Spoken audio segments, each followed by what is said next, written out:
Hello, this is Scott Lukes from Echo Summit Property Management. In today's topic, we're going to discuss the sheriff's eviction. So, you just regained legal possession of your property from the courts. You went to go check the property out, but there was stuff still in the property. The tenants were still there. So your next step, of course, is to schedule with the sheriff for them to oversee a sheriff's eviction. You'll do this either by yourself, calling sheriff, or through your attorney.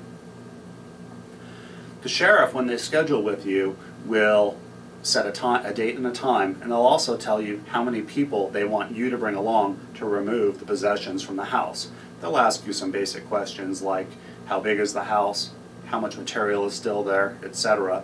And they'll tell you, show up this date, this time, and this many people. If you don't show up with that many people, the sheriff has the right, and typically will, say, sorry, you didn't bring the right amount of people, we're going to reschedule this for another time. So don't take that lightly. So the sheriff will knock on the door. Somebody will be home or not home, doesn't matter at this point, because we've got now the law helping us regain possession of the property. The sheriff will enter the property, look around, make sure the coast is clear. Then you and your crew will be able to go into the property and remove possessions. At this point in time, the sheriff will tell you where they want the material removed from inside the house to outside. Typically it's off-premise on the sidewalk. So you and your crew will remove the possessions, you'll put them on the sidewalk, and at that point in time they really are public domain. Now there's no law saying that you or your the people who are doing the removal can't take the stuff from the curb. We get this question a lot. Frankly, at Echo Summit, this is a dismissible offense. We think there's a huge conflict of interest being the one who evicts somebody and then also takes their stuff. So use your better judgment on that. That's another thing we have to keep in mind also when we're doing an eviction. What are we throwing to the curb? There are some things that we absolutely do not throw to the curb, some of which the sheriff will guide you on, some of which they won't. Some of the things that are obvious, we're not putting firearms, weapons, guns, knives to the curb. We're not putting medications, prescription medications, drugs, things like that to the curb.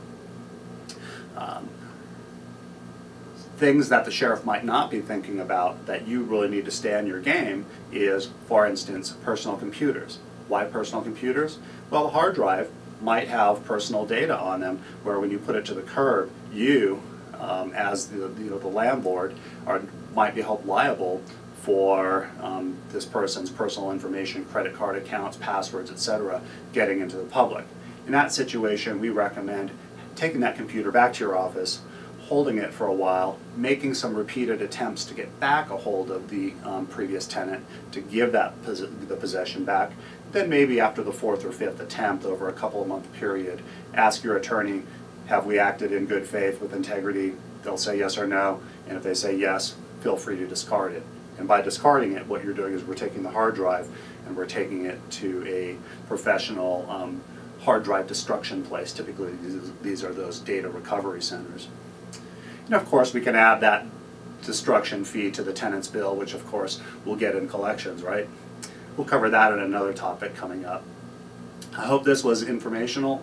For more information on this topic as well as others, please visit us online at echo-summit.com/education.